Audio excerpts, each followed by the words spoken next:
વાક્ય number 671. The girl was aware of the danger. Aware હોવું એટલે જાણતા હોવું. વોઝ અવેર એટલે જાણતી હતી, અને ડેન્જર એટલે જોખમ. તે છોકરી ભય વિશે, જોખમ વિશે જાણતી હતી. The girl was aware of the danger.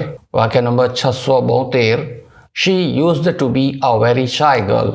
Used to be એટલે ભૂતકાળમાં આમ હતું, હવે તો હોશિયાર થઈ ગઈ, પહેલાં શરમાળ હતી.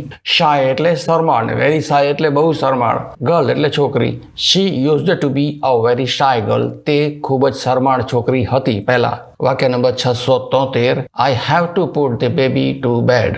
મારે બાળકને સુવડાવવાનું છે. આઈ હેવ ટુ પછી કોઈ પણ ક્રિયાપદ હોય તો એનો અર્થ થાય મારે આમ કરવાનું છે. I have to put the baby to bed. મારે બાળકને સુવડાવવાનું છે. મિત્રો, ફક્ત વિડીયો જોવાને બદલે વિડીયો જોયા પછી તરત જ અનમોલ ઇંગ્લિશ એપમાં દરેક ચેપ્ટરની સાથે જે લિસન, થિંક, સ્પીક પદ્ધતિ અનુસારની પ્રેક્ટિસ આપેલી છે, એ પ્રેક્ટિસ પણ જરૂરથી કરતા રહેજો. વિડીયો જોવાની સાથે સાથે જો પ્રેક્ટિસ કરતા રહેશો તો થોડાક જ સમયમાં તમને ગ્રામરના નિયમો યાદ કર્યા વગર જ કડકડાટ ઇંગ્લિશ બોલતા આવડી જશે. વાક્ય number 674. We didn't have much rain last month. Last month એટલે ગયા મહિને. મચ રેઇન, રેઇન એટલે વરસાદ. ડીડન્ટ હેવ એટલે હતું નહીં, મળ્યું નહીં. અમારે ત્યાં ગયા મહિને બહુ વરસાદ નહોતો. વાક્ય number 675. It was her fat to achieve this. Fat એટલે નસીબ, અચીવ કરવું એટલે સિદ્ધિ મેળવવી, કોઈ પણ વસ્તુમાં સિદ્ધિ મેળવવી. એ તેણીનું નસીબ હતું કે આ સિદ્ધિ મેળવી શકે. આ સિદ્ધિ મેળવવાનું તેણીના નસીબમાં હતું. વાક્ય number 676. What are you going to do in college. તમે કોલેજમાં શું કરવા જાઓ છો? ગોઈંગ ટુ ડુ એટલે ત્યાં જઈને શું કરવાના છો. વાક્ય નંબર 677. A river runs down through the valley. Through the valley, valley એટલે ખીણ, અને થ્રુ એટલે તેની આરપાર કે તેને સમાંતર.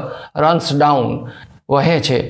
રિવર એટલે નદી, ખીણમાંથી એક નદી વહે છે. વાક્ય number 678.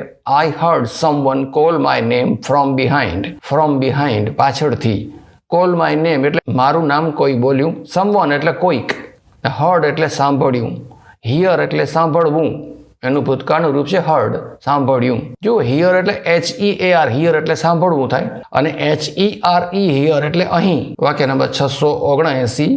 Who do you think broke the window? Broke એ બ્રેકનું ભૂતકાળનું રૂપ છે. બ્રેક એટલે તોડવું, વિન્ડો એટલે બારી. બ્રોક ધી વિન્ડો, ભૂતકાળમાં બારી કોણે તોડી. ને who do you think, કોણ હોઈ શકે, તમે શું વિચારો છો. થિંક એટલે વિચારવું, who એટલે કોણ. તમને શું લાગે છે, તમે શું વિચારો છો, બારી કોણે તોડી હશે. વાક્ય number 680. I do not like wearing anybody else's clothes. Clothes એટલે કપડાં, અને એનીબડી એલ્સ એટલે બીજું કોઈ પણ. એનીબડી એટલે બીજું કોઈ, અને એલ્સ એટલે બીજું કોઈ પણ અન્ય વ્યક્તિ.